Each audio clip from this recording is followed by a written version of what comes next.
क्या किसी लड़की का बुर्का पहनना अब जुर्म बन गया है? क्या मुस्लिम दोस्त होना अब साजिश कहलाने लगा है? और क्या पुलिस की एक सच्चाई एक हफ्ते में बदल सकती है? उत्तर प्रदेश के मुरादाबाद से आई ये खबर सिर्फ एक लड़की की नहीं, ये दोस्ती, डर या फिर सिस्टम की दोहरी सोच की कहानी है। उत्तर प्रदेश के मुरादाबाद जिले के बिलारी कस्बे से एक मामला सामने आया है, जिसमें कई गंभीर सवाल खड़े कर दिए हैं। मामला एक हिंदू छात्र और उसकी 5 मुस्लिम सहेलियों से जुड़ा है। शुरुआत होती है एक वीडियो से सीसीटीवी फुटेज, जिसमें एक लड़की बुर्का पहने दिखाई देती है और सोशल मीडिया पर इसे जबरन धर्म परिवर्तन की कहानी बना दिया जाता है।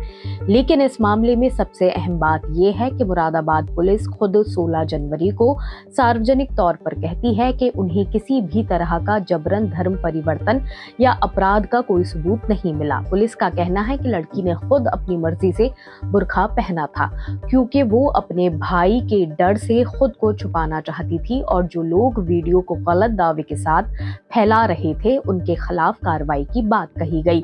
यानी पुलिस के मुताबिक ना कोई साजिश, ना कोई दबाव, ना कोई धर्म परिवर्तन। लेकिन कहानी यहीं खत्म नहीं होती। 22 जनवरी को अचानक मामला पलट जाता है और भाई बिलारी थाने पहुंचता है और एक नई शिकायत दर्ज कराता है। इस बार आरोप लगाए जाते हैं कि उसकी बहन को 5 मुस्लिम सहेलियों ने जबरन बुर्का पहनाया और उसका धर्म बदलवाने की कोशिश की गई। इस नई शिकायत के आधार पर उत्तर प्रदेश के धर्मांतरण विरोधी कानून 2021 की धारा 3 और 5 का सबसेक्शन 1 के तहत 5 मुस्लिम छात्राओं के खिलाफ केस दर्ज कर लिया जाता है। अब सवाल ये है कि एक हफ्ते पहले पुलिस कह रही थी कोई अपराध नहीं हुआ, तो एक हफ्ते बाद वही पुलिस उस मामले में केस कैसे दर्ज कर लेती है? क्या कोई नया सबूत सामने आया? क्या कोई नई जांच हुई? इसका कोई जवाब पुलिस के पास नहीं है। मकतूब से बात करते हुए लड़की के भाई ने यहाँ तक कहा कि उसकी बहन अब पूजा में मन नहीं लगाती, वो हिप्नोटाइज हो गई है। वहीं जिन मुस्लिम छात्राओं पर आरोप लगाए गए उनमें से एक ने मकतूब को बताया कि लड़की खुद डर के कारण बुर्का पहनना चाहती थी। उसने कहा कि एक दिन सब दोस्त बाहर खाना खाने गए थे और लड़की को डर था कि अगर भाई ने देख लिया तो डांटेगा, इसलिए उसने पहचान छुपाने के लिए बुर्का मांग लिया। ये लड़कियां पिछले 2 साल से दोस्त थीं, लेकिन जैसे ही मामला सामने आया दोस्ती टूट गई। डर इतना बढ़ गया कि अब वो एक दूसरे से बात भी नहीं करती हैं।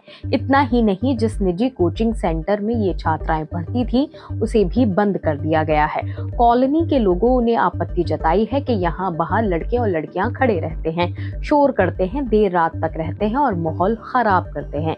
यानी मामला धीरे धीरे एक लड़की से निकलकर पूरी मुस्लिम मौजूदगी पर सवाल बन गया। आज हालात ये हैं कि जिन मुस्लिम छात्राओं पर केस दर्ज हुआ वो डर के साए में जी रही हैं।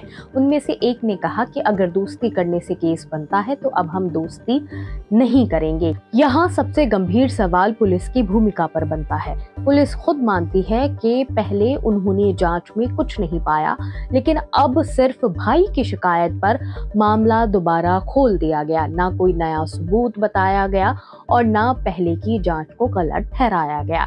सोचिए, अगर आज किसी लड़की ने खुद बुर्का पहना तो क्या कल उस पर भी धर्म परिवर्तन का केस बनेगा? अगर मुस्लिम दोस्त हुए तो क्या वो भी शक के दायरे में आएंगे? ये मामला सिर्फ बिलारी का नहीं है, ये उस माहौल की तस्वीर है जहां मुस्लिम पहचान भी शक के घेरे में आने लगी है।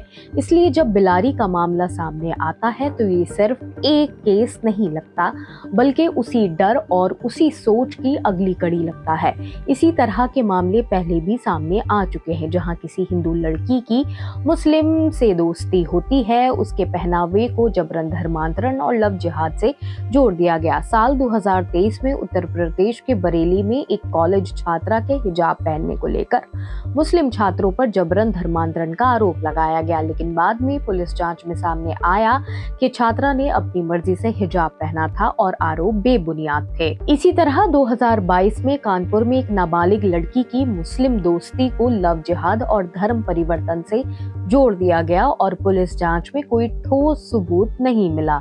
लेकिन जब तक मुस्लिम युवकों को जेल और उनके परिवार को सामाजिक बदनामी झेलनी पड़ी थी, खंडवा यानी कि मध्य प्रदेश का ये मामला जून 2024 में तब सुर्खियों में आया जब पुलिस ने एक मुस्लिम युवक पर धर्मांतरण विरोधी कानून के तहत केस दर्ज किया। इस मामले की सबसे चौंकाने वाली बात ये थी कि पुलिस और स्थायी संगठनों ने युवक के फोन से मिली व्हाट्सएप चैट और लड़की के पास से मिले बुरखे और दूसरे कपड़ों को ही ब्रेन वॉश और धर्मांतरण की तैयारी का सबसे बड़ा सबूत मान लिया था। बाद में कुछ मीडिया रिपोर्ट्स ने खुलासा किया कि इन आरोपों के पीछे कोई ठोस आधार नहीं था और ये पूरी तरह से आपसी सहमति और दोस्ती का मामला था। इस तरह की कार्रवाइयों से न केवल उन युवकों का भविष्य अंधकार में चला गया बल्कि परिवार के बीच भी गहरी खाई पैदा हो गई। जब लड़की ने खुद इन दावों को नकारा और दबाव की बात से इनकार किया तब जाकर सच्चाई सामने आई कि कैसे मामूली निजी चीजों को अपराध का रंग दे दिया गया था।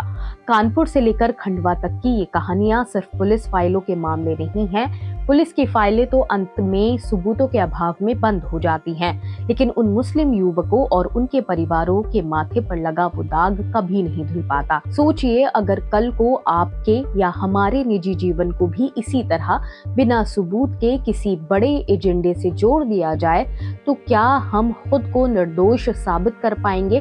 क्योंकि जेल से रिहाई तो मुमकिन है, लेकिन समाज की नजरों में फिर से वही सम्मान पाना शायद सबसे बड़ी लड़ाई बन जाए। फिलहाल आपका इस मुद्दे पर क्या सोचना है हमें बताएं। ऐसी ही और खबरें देखने के लिए जुड़े रहिए ऑब्जर्वर पोस्ट के साथ। शुक्रिया।